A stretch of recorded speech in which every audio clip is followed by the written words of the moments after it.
Vamos a continuar con el tema de la primera ley para sistemas cerrados. Recordemos que delta U, o la expresión de la primera ley para sistemas cerrados, sería el cambio de la energía interna es igual al calor neto más al trabajo neto realizado en el sistema o que realiza el sistema sobre los alrededores. Si despejamos Q, nos quedaría que Q es igual a delta U menos el trabajo. Si si en el sistema solamente se puede realizar trabajo de frontera, entonces recordemos nosotros que trabajo es igual a menos eh, la integral de la presión externa por el diferencial de volumen, ¿no? Entonces este negativo nos va a eliminar este negativo, entonces nos quedaría positivo, tal como vemos nosotros aquí en esta expresión, ¿no? Sin embargo, bajo condiciones isocóricas, en un proceso isocórico donde el volumen 1 es igual al volumen 2, por lo tanto el diferencial de volumen pues tiende a ser 0. Entonces 0, 0 será el cambio de volumen por la presión, pues prácticamente Q será igual al delta 1, al delta 1. Sin embargo, la mayoría de los procesos, reacciones químicas, no son realizadas en condiciones isocóricas. Algunas de ellas sí lo son, pero muchos procesos son desarrollados a condiciones isobáricas, a condiciones de presión constante. Entonces quiere decir que podemos sacar la presión fuera, fuera de la ecuación por la integral, por un valor constante, ¿no? Entonces, si consideramos que se desarrolla un proceso reversible, estamos hablando del cilindro émbolo, donde en el proceso reversible, el proceso cuasi estático, cuasi equilibrio, las presiones están igualadas, ¿no? La presión interna del gas, y este aquí, está igualada con la presión externa, que no necesariamente es la atmosférica, recuerden que está igualada también con el peso del émbolo, ¿no? Que al final todo esto es presión externa, ¿no? Entonces tendría que corregir aquí. Entonces, presión atmosférica. Entonces, nosotros podríamos sacarla de la integral y entonces nos quedaría expresado de esta manera. Si nosotros recordamos, habíamos definido una, una propiedad a partir de esto, que es la entalpía, ¿no?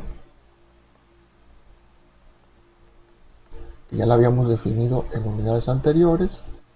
Eh, Se dieron cuenta, no me acuerdo el nombre del personaje que identificó esto, creo que fue Clausius, donde observó que la suma de la energía interna y el trabajo de frontera, eran una propiedad extensiva, ¿no? Una propiedad extensiva que ya habíamos dicho, que luego denominó entalpía, ¿no? Ya que habíamos hablado de pues que está en función de energía, esto también es energía, ahora lo podemos definir más claramente porque es trabajo, entonces es lógico que la entalpía tenga unidades de energía, ¿no? En este caso como una propiedad extensiva. De igual manera podemos nosotros eh, expresarla como una unidad intensiva, ¿no? Kilojoule sobre kilogramo. En un proceso isobárico, pues el cambio de volumen, la presión, perdón, la presión es cero. Entonces vemos nosotros que pues esto será igual, el delta H será igual al delta U. Y ya habíamos visto también que en un proceso isobárico el delta U era igual al calor, ¿no? Entonces, en un proceso a presión constante, eh, el calor transferido puede ser medido a través de medir las entalpías, por ejemplo, en un proceso de cambio de fase.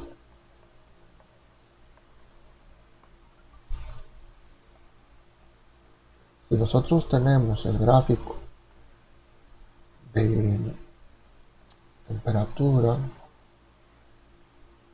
y tenemos el proceso de cambio de fase, está el líquido saturado y el vapor saturado, donde está ocurriendo el cambio de fase a través de la línea de saturación, nosotros podemos medir el calor que se transfiere con la entalpía del líquido saturado y la entalpía del vapor saturado. Que ya habíamos visto que este cambio de entalpía era HFG, la unidad pasada, que era el calor de vaporización, ¿no? Entonces, como este es un proceso a presión constante, porque está ocurriendo el cambio de fase, pues entonces hay un cambio, ¿no? Se puede medir a través de las entalpías. Entonces, la ecuación precedente muestra que el valor de delta H puede determinarse para un proceso arbitrario a presión constante en un sistema cerrado en el que solo se efectúa trabajo de frontera. Ojo con esto, ¿no? Porque luego queremos trasladar esta condición de presión de proceso isobárico donde existen otros tipos de trabajo, ¿no? Entonces, midiendo simplemente el calor que se desarrolla en ese proceso, el calor transferido en el sistema y el medio es un proceso a presión constante. Entonces, donde solamente se va a efectuar trabajo de frontera. Entonces, tenemos que tener pendiente esta ecuación, la vamos a utilizar siempre y cuando se cumpla el enunciado de la ecuación, ¿no? Si tenemos un proceso en el cual no hay cambios de fase y estamos suministrando energía, vamos a suponer, bueno, vamos a observar, no suponer, y normalmente que la temperatura va a empezar a variar a medida que el sistema está recibiendo energía en forma de calor, siempre y cuando no se esté realizando trabajo sobre los alrededores, sobre el sistema, ¿no? Supongamos que tenemos el sistema donde estamos suministrando energía solamente en forma de calor, entonces, y no ocurre un cambio de fase, quiere decir que estamos lejos de la región de saturación, entonces va a ocurrir un aumento de temperatura, ¿no? Este aumento de temperatura va a estar en función, pues, de la energía suministrada o la energía retirada, porque podemos retirar energía del sistema y entonces la temperatura va a descender. Nosotros podemos establecer entonces una relación entre la cantidad de energía que se transfirió y el cambio de temperatura que se logró. Y aquí establecemos una nueva propiedad que se conoce como capacidad calorífica y la vamos a ubicar con una letra C mayúscula. Entonces es una relación del calor transferido y el cambio de temperatura logrado. Por lo tanto, las unidades son en unidades de energía, en el sistema inglés sería BTU, aquí sería joules o kilojoules, y puede ser grados centígrados o Kelvin, ¿no? Ya sabemos nosotros que un delta T en grados centígrados es igual a un delta T en grado Kelvin. Por lo tanto, aquí corrijo, perdón. Por lo tanto, puede ser expresado en centígrados o Kelvin indistintamente, ¿no? Porque este es un delta, un cambio de temperatura que se va a lograr por suministrar energía. Esta propiedad es una propiedad extensiva, quiere decir que depende de la masa del sistema.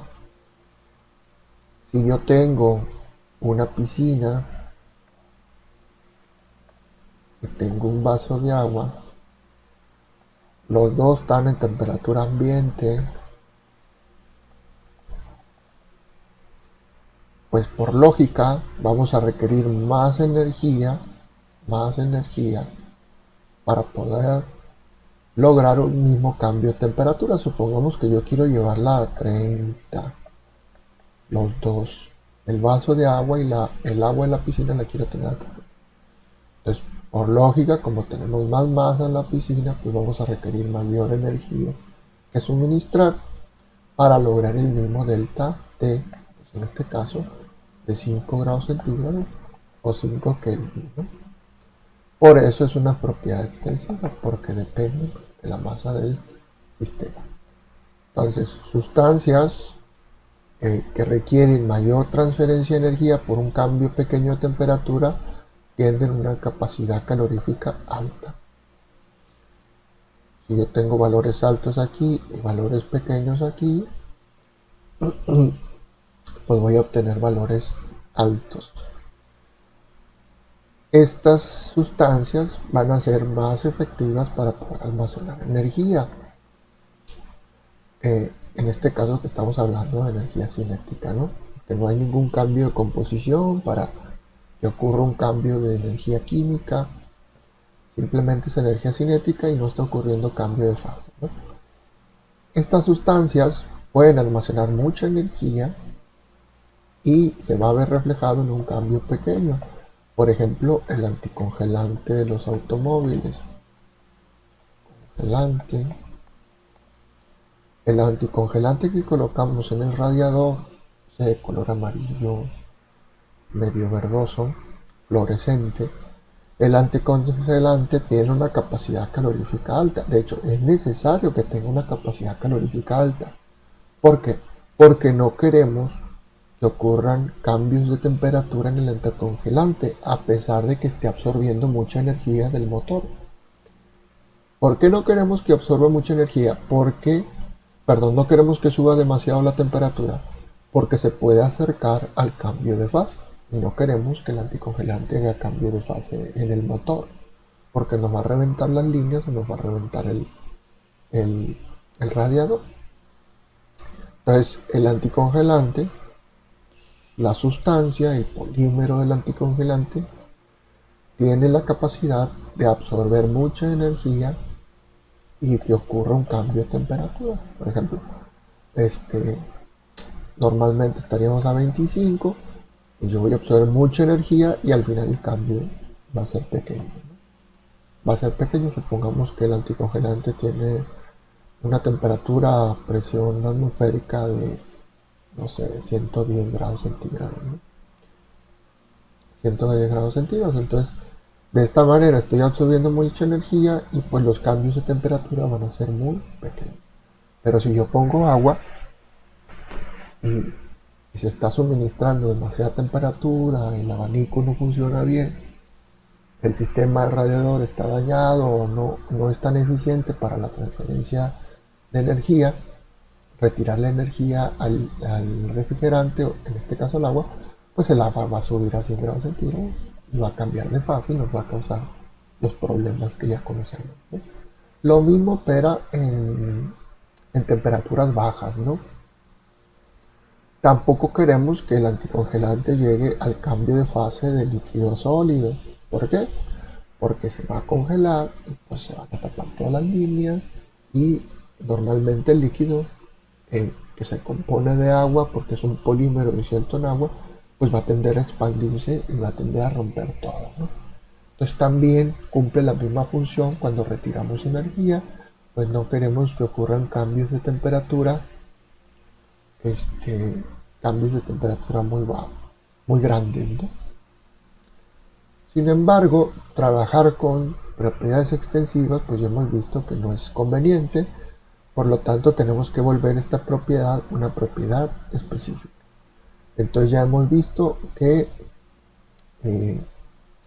esta propiedad pues tenemos que dividirla en una unidad de masa, ¿no? En este caso la propiedad la estamos dividiendo en el número de moles, ¿no? El número de moles, pero igual podemos dividirla entre la masa, ¿no? Entonces nos quedaría Q M dt.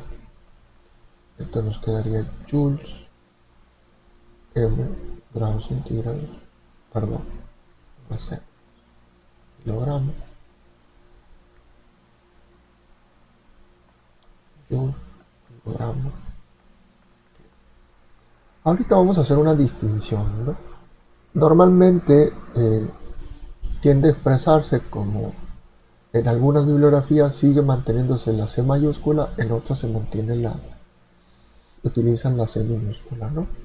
Pero de esta manera, al ya haberla dividido entre una unidad de masa o relacionado a la masa, pues logramos la propiedad intensiva que es independiente de la masa.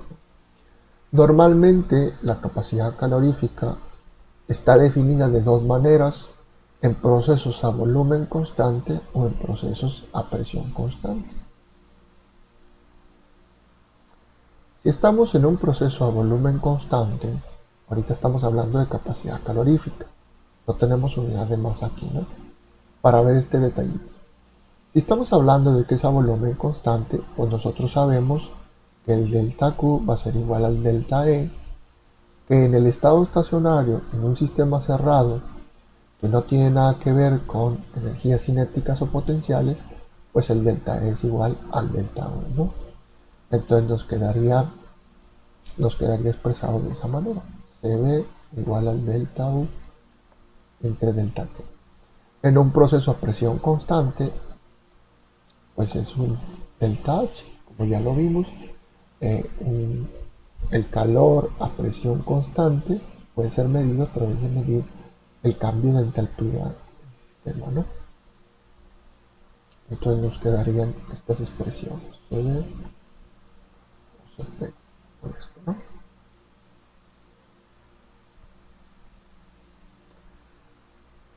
Si la capacidad calorífica, bueno, desglosando las ecuaciones que acabamos de ver, despejando el delta U y el delta H, pues nos quedarían de esta manera, ¿no? Para poder eliminar el diferencial, pues nosotros tendríamos que evaluar las integrales en los límites del cambio de temperatura logrado por la transferencia de calor.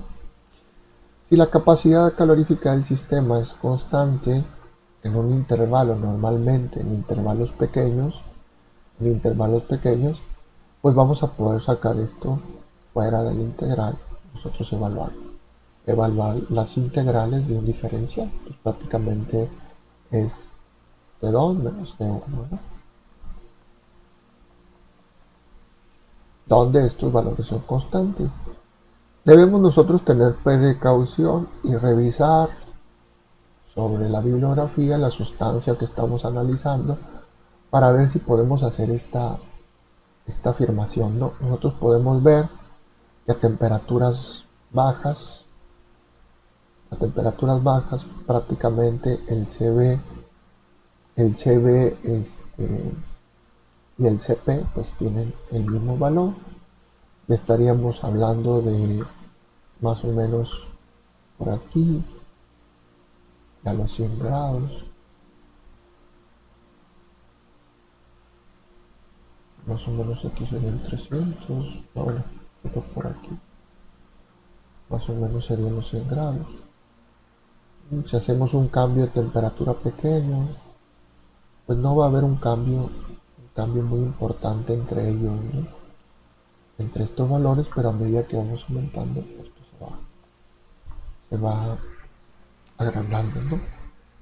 Si no podemos hacer esta afirmación, pues ¿qué tendríamos que hacer? Tendríamos nosotros que investigar alguna ecuación o algún modelo que me permita describir el comportamiento del CB con respecto a la temperatura o el CP, ¿no? Entonces, dependiendo de su comportamiento, nosotros utilizaríamos esta ecuación, la introduciríamos y haríamos la integral de toda la ecuación, ¿no? Del CB en función de la temperatura, ¿no?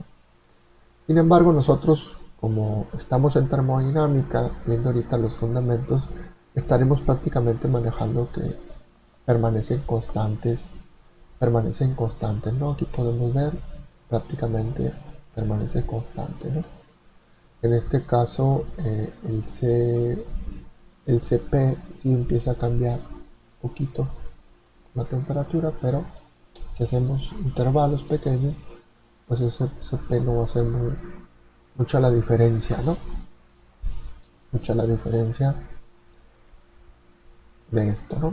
Otra cosa que tenemos que considerar es al comparar entre una sustancia y otra, ¿no? Va a depender de la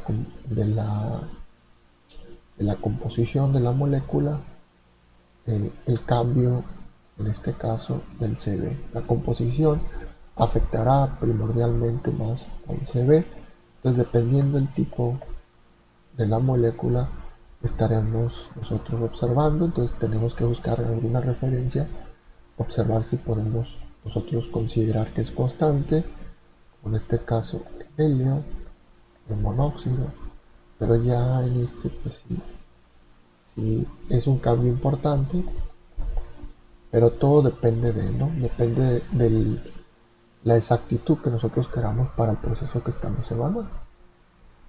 Una aproximación de que es constante, a lo mejor en algunos procesos no será tan radical, ¿no?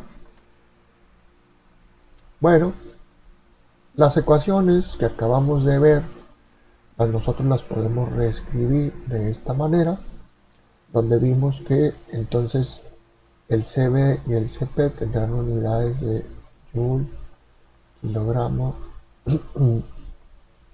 Kelvin, por ejemplo, ¿no?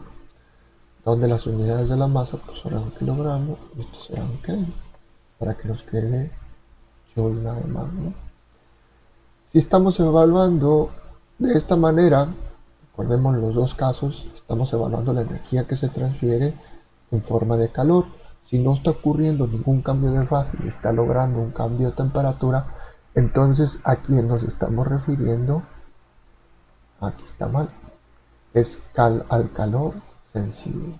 Ya hemos visto nosotros cómo podemos medir el calor latente. El calor latente, que sería en un proceso de presión constante a través de medir las entalpías. Entonces la forma de poder medir el calor sensible pues es a través de los Cp o los Cv o Cv, ¿no?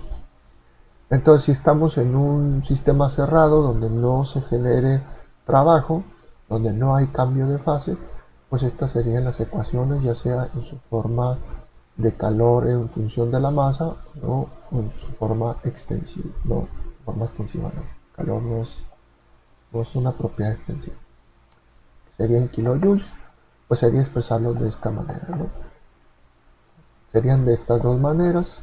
Entonces esto tendría que ir a su formulario en dado caso que lo necesitáramos, ¿no? Más que nada, estas ecuaciones las van a retomar en transferencia de calor, pero es importante que la definición y el concepto queden bien claros, ¿no? También las podemos reescribir en función molar y normalmente se pone una línea arriba. En otras bibliografías se pone una especie de conito encima de la propiedad. Esto depende de la bibliografía que se consulte. ¿Cómo nos vamos a dar cuenta cuando está hablando de una o de otra? Como siempre les he mencionado, las unidades me dicen de quién están hablando, ¿no? Entonces, en este caso sería las unidades Joule, mol, Kelvin, ¿no? Para que se puedan eliminar con el mol y el Kelvin y nos quede Joule. De la misma manera podemos expresarlo el calor sensible de estas dos formas, ¿no? Cuando estamos hablando del Cp y el Cv molar, ¿no? Entonces podemos tener las expresiones de este tipo o en función de la masa. Bueno, hasta aquí concluimos la primera parte de la tercera unidad y ahora nos toca iniciar con la segunda parte, que sería la primera ley, pero ahora aplicado a los sistemas abiertos, ¿no? Nosotros habíamos considerado que normalmente teníamos un sistema cerrado donde el cambio de masa no ocurría, ¿no? La masa 1 sería igual a la masa 2 porque no había entrada ni salida de masa. En este caso, nosotros ahora en los volúmenes control necesitamos establecer una entrada de masa y que no necesariamente puede ser una entrada. Supongamos que tenemos el sistema y vamos a tener una línea de alimentación. Esto puede ser un tanque, esto puede ser una tubería donde se va a estar alimentando cierta cantidad de alguna sustancia, de vapor, de algún líquido, etcétera. Igualmente, no necesariamente tiene que ser una línea, pueden ser dos, pueden ser dos, puede ser una sola salida, pueden ser dos salidas, pueden ser tres, cuatro líneas. En este caso, nosotros a lo máximo que vamos a llegar va a ser a dos líneas de entrada y dos líneas de salida, porque estamos viendo los inicios, los fundamentos, ¿no? Pero en la materia que lleva en el siguiente semestre, que es balance de materia-energía, pues esto se va a ampliar mucho más, ¿no? Cuando ya tengan diferentes sistemas interconectados y hagan el balance global, pues de todo un proceso, ¿no? En este caso nosotros vamos a ver un solo dispositivo por sistema en el cual entra una o dos líneas a lo mucho, ¿no? Para poder evaluar cuánta masa está ingresando al sistema y está saliendo, pues tenemos que hacerlo a través de dos definiciones, ¿no? Dos definiciones que sería el flujo másico y el flujo volumétrico, ¿no? Aquí nosotros vemos que la M tiene un puntito arriba. Normalmente cuando estamos hablando de este puntito, siempre es con respecto al tiempo, ¿no? ¿Qué nos dice la definición de flujo másico? Es la cantidad de masa, pongamos kilogramos, que pasa por una sección transversal por unidad de tiempo. ¿Por qué? Porque estamos hablando, por ejemplo, de una tubería donde yo estoy alimentando un fluido. Entonces, si yo corto de manera transversal la tubería, el área sería la parte circular de la tubería, ¿no? Entonces, el área sería esta que está aquí. Sería el área transversal, por donde viene el fluido y pasa a través de. Pasa a través de. Entonces, la ecuación del flujo másico es como vemos nosotros aquí. Es la densidad del fluido que pasa a través de esa línea o dispositivo, la velocidad promedio que tiene el fluido por el área transversal. Veamos las unidades, ¿no? Entonces nos queda que la densidad sería kilogramos sobre metro cúbico por la velocidad, metros sobre segundo, por el área, ¿no? Metros. Entonces este tiene un 1 abajo, metro cuadrado por metro, metro cúbico, entre metro cúbico, se nos fue. Entonces ya nada más nos queda kilogramo entre segundo, ¿no? Que serían las unidades del flujo másico. Queremos saber cuánta masa pasa por unidad de volumen por una sección transversal, un área de sección transversal. Entonces lo podemos saber a través de saber la densidad del fluido, que puede ser un líquido o un gas, la velocidad con la que pasa este fluido y el área, ¿no? Pero ¿por qué decimos que es una velocidad promedio? Si hablamos de una tubería a la cual está pasando un fluido líquido, normalmente, como ya hemos platicado, los fluidos se comportan como si tuvieran capas las moléculas. Las moléculas están ordenadas en capas. Entonces, cuando yo aplico una fuerza sobre estas capas, supongamos que aplico una fuerza igual a todas las capas de agua, pues en teoría estas empezarían a moverse a la misma velocidad, recorriendo cierta distancia sobre cierto tiempo, ¿no? Que sería velocidad. Sin embargo, cuando paso este fluido por una tubería, por ejemplo, el material de la tubería tiene cierta fricción, definiendo la fricción como la fuerza que se opone al desplazamiento de un fluido, ¿no? Entonces quiere decir que las capas que estén más cerca de las paredes, la fricción de las paredes tendrá un efecto mayor sobre ellas. Entonces las capas que estén más cerca de las paredes van a ir a una velocidad más pequeña. Entonces, cuando nosotros hablamos de una velocidad promedio, estamos refiriendo a que es un promedio de todas las velocidades, de todas las capas del fluido, ¿no? Que en este caso sería esta que está aquí. Esto llamaríamos velocidad promedio. ¿Cómo se calcula esta velocidad promedio?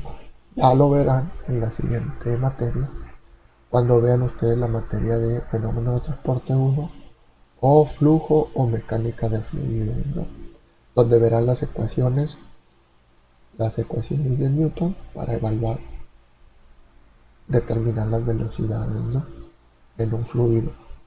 Entonces a esto es lo que llamamos nosotros velocidad promedio, que nosotros pues como es termodinámica en este momento la materia base, pues nos vamos a quedar hasta ahí, ¿no? Entonces la otra manera de poder establecer cuánto se está alimentando al sistema es a través del flujo volumétrico. Nuevamente tenemos un puntito aquí arriba, voy a borrar aquí, y entonces sería el volumen del fluido que pasa por la sección transversal, nuevamente la sección transversal, por unidad de tiempo, ¿no? Entonces tenemos que velocidad promedio sería metros sobre segundo por el área, metro cuadrado, entonces nos quedaría que tiene unidades de metro cúbico por segundo. ¿Cuánto volumen está pasando por unidad de sección transversal por segundo al sistema, ¿no?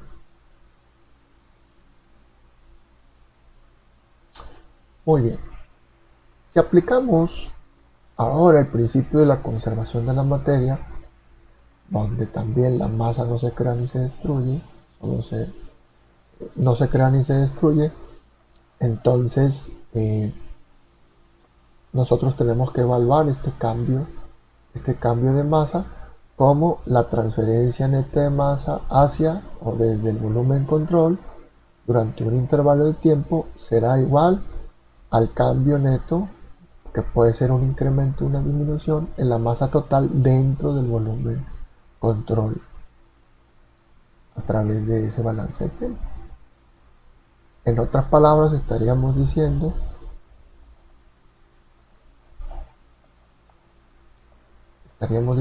que el flujo que entra o la masa que entra y el flujo de salida. Vamos a poner así, salida, ¿no? Entonces, si este cambio es diferente, pues va a ser el incremento o disminución de la masa. Si sale más masa de la que entra, entonces ¿qué va a pasar? Que va a empezar la masa en el interior va a empezar a disminuirse. Si entra más masa que la que sale, entonces va a empezar a incrementarse. Va a empezar a incrementarse, ¿no?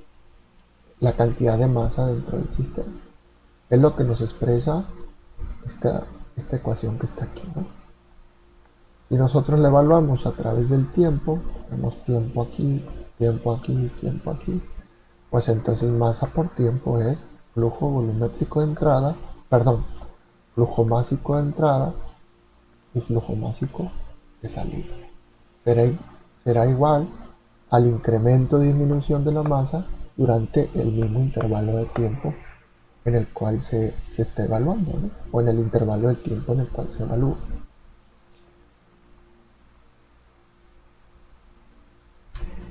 Normalmente los sistemas que vamos nosotros a estar evaluando se encuentran en estado estacionario. Me voy a adelantar un poquito. O régimen estacionario. Nosotros ya habíamos evaluado esta definición cuando estuvimos viendo la primera unidad de equilibrio. Decíamos que el estado estacionario tenía que cumplir dos condiciones. Primera, que sus propiedades de estado, obviamente, serían constantes durante el tiempo, pero que además tenían que cumplir también el inciso B para que habláramos de equilibrio, donde decíamos que si nosotros aislamos el sistema de los alrededores, debía de mantenerse esta propiedad, que todas sus propiedades permanecieran constantes. Sin embargo, definimos un tipo de equilibrio en el cual cumplía el inciso A, pero el inciso B no lo cumplía. Y que a este estado de pseudoequilibrio, por así decirlo, lo llamábamos estado estacionario. Normalmente los sistemas que estaremos evaluando, sistemas abiertos en esta parte de la unidad, serán sistemas que trabajan en estado estacionario. Quiere decir que las propiedades dentro del sistema, a pesar de la entrada y la salida de algún fluido, no van a cambiar, van a permanecer constantes. Obviamente que en el momento que nosotros aislemos el sistema y el fluido deje de entrar, en ese momento se va a perder el estado estacionario, porque muchas de las propiedades se deben o están siendo afectadas por la entrada de ese fluido. Pero vamos a estarlos evaluando nosotros en estado estacionario, ¿no? En estado estacionario. ¿Qué significa en estado estacionario? Que las propiedades dentro del sistema no cambiarán con respecto al tiempo.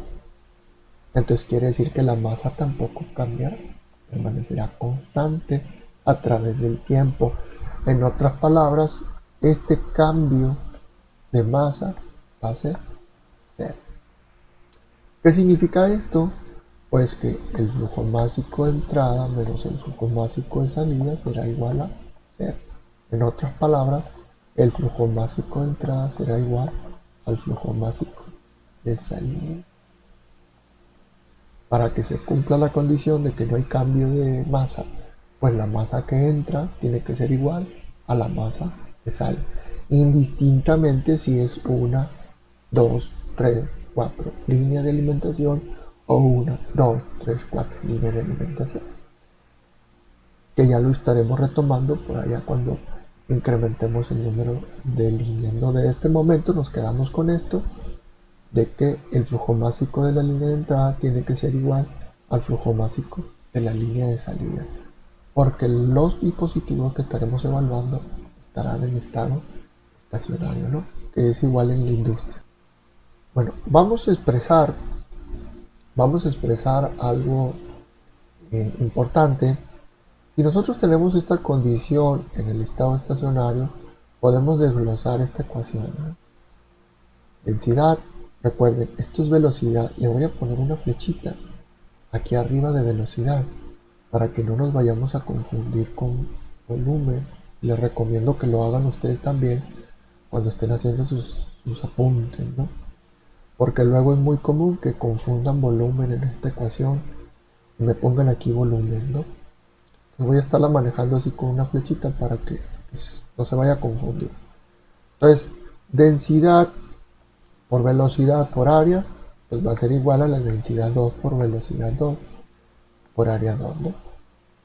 Entonces, nosotros sabemos que la densidad es igual al inverso del volumen específico. Entonces podemos sustituir esto aquí y nos quedaría también esta expresión. Estas dos expresiones pues deben de ir a su formulario, ¿no? Porque luego por ahí las ocupamos para obtener algún dato. Normalmente todos los dispositivos con los que vamos a trabajar van a estar en flujo o régimen o en estado estacionario, ¿no? Serían sinónimos. Las propiedades del sistema, por lo tanto, van a permanecer constantes a través del tiempo, ¿no? Tanto dentro del sistema como sobre las fronteras, sin salirnos del sistema, obviamente, ¿no? ¿Qué dispositivos vamos a estar estudiando? Vamos a tratar de ver en su mayoría, pero serían algunas piezas de tubería llamadas toberas, difusores, donde cambian los diámetros de entrada y salida con los objetivos de aumentar las velocidades del fluido, de aumentar la presión. Las turbinas, que son los únicos dispositivos que vamos a ver que generan energía o generan trabajo, mejor dicho. Los compresores, donde suministramos trabajo para poder aumentar la presión de un gas. Las válvulas de estrangulamiento requeridas en el proceso en el ciclo de refrigeración, que hacen descender la temperatura de un fluido. Las cámaras de mezclado, donde introducimos dos fluidos Normalmente a diferentes temperaturas se sale a otra temperatura. Por ejemplo, eh, podría ser las regaderas estas conectadas con agua fría y agua caliente, ¿no? Y los intercambiadores de calor, que son muy importantes para poder generar vapores, normalmente, ¿no? Vapores sobrecalentados.